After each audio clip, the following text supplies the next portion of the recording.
आज हम आपको 7 भाई और एक बहन की रुला देने वाली कहानी सुनाने जा रहे हैं। गांव में एक परिवार था और उस परिवार में 7 भाई अपनी एक बहन के साथ रहते थे।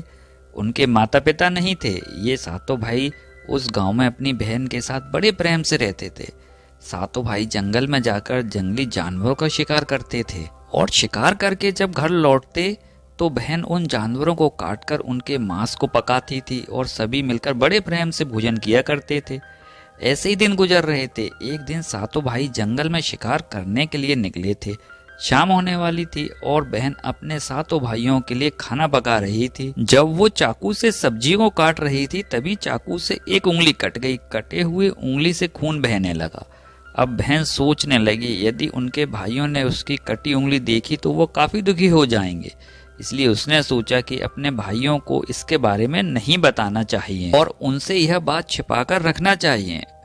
उसने अपनी ओढ़नी और दीवारों पर खून को पोंछना चाहा, लेकिन फिर भी दिमाग में विचार आया कि यहाँ तो मेरे भाई आसानी से देख लेंगे। फिर उसने अपने खून को साग में ही पोंछ दिया। अब शाम को सातों भाई शिकार करके आए तो बहन ने भाइयों के लिए भोजन परोसा। आज सातों भाइयों को साग का स्वाद बहुत ज्यादा स्वादिष्ट लगा और सभी अपने उंगलियों को चाटते रह गए और अपने बहन की पाक कला का बखान करने लगे। अपनी तारीफ सुनकर बहन भी बहुत खुश हुई। अगले दिन सभी भाई सुबह खा पीकर जंगल में शिकार के लिए निकल पड़े। सब सोचते रहे कि बहन ने साग में ऐसा क्या मिलाया कि यह साग इतना स्वादिष्ट बना। सभी भाई जब घर आए तो अपने बहन के खाने की तारीफ करने लगे। बहन बड़ी खुशी हुई। तब सातों भाइयों में सबसे बड़े भाई ने अपनी बहन से पूछा कि कल तुमने साग में ऐसा क्या मिलाया था कि साग इतना स्वादिष्ट बना। बहन ने बहाना बना दिया जिससे उसको सच्चाई का पता ना चल सके। तब बड़े भाई ने बहन को अपनी सौगंध देते हुए कहने लगा कि बहन मुझे सच सच बताओ। तब बहन ने सबको सच सच बता दिया और कहने लगी कि साग में मैंने अपना थोड़ा सा खून मिला दिया था क्योंकि चाकू से मेरी उंगली कट गई थी। उसके बाद सभी सातों भाई भोजन करके सोने के लिए चले गए। तभी सातों भाइयों में से सबसे बड़े भाई ने कहा कि खून की चंद बूंदें मिलाने से साग इतना स्वादिष्ट बन गया तो बहन का मांस कितना स्वादिष्ट होगा। सभी भाइयों ने बड़े भाई की हाँ में हाँ मिलाई और अगले दिन भोजन करके सभी भाई शिकार के लिए निकल पड़े। सातों भाइयों ने अपनी बहन को जान से मारने का प्लान बना लिया और कहा कि उसको मारकर उसका मांस पकाकर खाएंगे। लेकिन यह बात सातों में से सबसे छोटे भाई को पसंद न आई। वह अपनी बहन को बचाने के लिए बहुत बेचैन था, पर उसका खुलकर विरोध नहीं कर सकता था क्योंकि 6 भाई एक तरफ थे और वो अकेला था। शिकार करने के बाद सभी भाइयों ने एक टीले पर बांस के पट्टों का एक चबूतरा बनाया।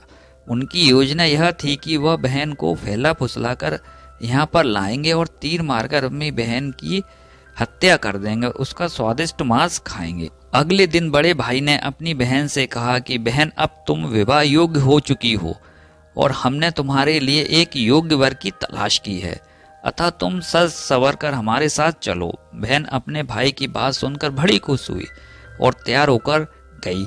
चलते चलते जब बहन थक गई तब वह बड़े भाई से कहने लगी कि भाई और कितना दूर चलना होगा। तब बड़े भाई ने कहा कि बहन अभी थोड़ी ही दूर वो जो टीले के ऊपर चांद दिख रहा है वहीं पर जाना है। टीले पर पहुंचकर बड़े भाई ने अपने छोटे भाइयों से कहा कि इसे रस्सी से बांस के खंभे के सहारे बांध दो। सभी भाई मिलकर अपनी बहन को रस्सी से बांधने लगे। बहन बहुत असहाय थी और अपने सभी भाइयों को हत्यारे की नजर से देख रही थी और वह ईश्वर से कहने लगी कि हे भगवान, ये मेरे सभी भाई मेरे खून के प्यासे हैं। ऐसा कोई भाई नहीं जिसके दिल में मेरे प्रति सराहना हो। यह सुनकर सबसे छोटे भाई का मन द्रवित हो गया, लेकिन वो बेचारा अकेला कर भी क्या सकता था। वह मजबूर था क्योंकि 6 भाई बहन को मारने के पक्ष में थे। बहन को बांधने के बाद बड़े भाई ने अपने सभी भाइयों को बाण से मारने का आदेश दिया। जब बड़ा भाई सबसे पहले धनुष से बाण मारने के लिए चला तो बहन अपने बड़े भाई के सामने हाथ जोड़कर करुण स्वर में कहने लगी, मारो मारो भैया छाती में लक्ष्य करके, भैया छाती में लक्ष्य करके। बड़े भाई ने कठोरता से बाण चलाया लेकिन उसका तीर सही निशाने पर नहीं लगा। अब दूसरे भाई की बारी थी। वह भी बहन को मारने के लिए धनुष बाण उठाया। उसके भी सामने बहन ने हाथ जोड़कर वही करुण स्वर गाने लगी। दूसरे भाई का भी निशाना विफल हो गया। इसी तरह 6 भाइयों ने अपनी बहन को तीर से मारने की कोशिश की, लेकिन सभी विफल रहे। अब 7वें भाई का नंबर आया और सभी भाई कहने लगे कि भाई पूरी ताकत से तीर चलाना और बहन को एक ही तीर में ढेर कर देना। यदि तुम्हारा निशाना चूक गया तो तुम जिंदा नहीं बचोगे, हम सब मिलकर तुम्हें मार देंगे। बहन ने अपने छोटे भाई की जान खतरे में देखी तो वो अपने भाई की जान बचाने का उसने निश्चय किया और वह ईश्वर से प्रार्थना करने लगी कि हे ईश्वर, मेरे भाई का तीर मेरी छाती में भेदने में सफल हो जाए। और वह फिर करुण गीत गाने लगी कि मारो मारो भैया छाती में लक्ष्य करके, छाती में लक्ष्य करके, तेरा तीर मेरी छाती भेद जाए, मारो भैया छाती में लक्ष्य करके मारो। छोटे भाई ने तीर चलाया और उसका तीर बहन के मर्म में जा लगा। वह दर्द से तड़प हुई और कुछ देर छटपटाने के बाद उसके शरीर से प्राण निकल गए। बहन के मरने के बाद सभी 6 भाई बड़े खुश हुए, लेकिन 7वां भाई बिल्कुल भी खुश नहीं था। सभी भाइयों ने मिलकर बहन के शव को चांग से नीचे उतारा। उसके बाद 6 भाइयों ने बहन के शरीर की बूटी बूटी करके काट डाली और बड़े भाई ने अपने सबसे छोटे भाई को जंगल से लकड़ी और पानी लाने का आदेश दिया। छोटा भाई लकड़ियों को पानी के साथ कुछ मछलियों और केकड़ों को भी ले आया। वह अंदर ही अंदर बड़ा दुखी था। उसके सभी भाई बहन का मांस बड़े चाव से चबा चबा कर पका कर खा रहे थे। वह अपनी बहन का मांस नहीं खा पाएगा। यदि उसने ऐसा किया तो उसके सभी भाई मिलकर उसको गालियां देंगे।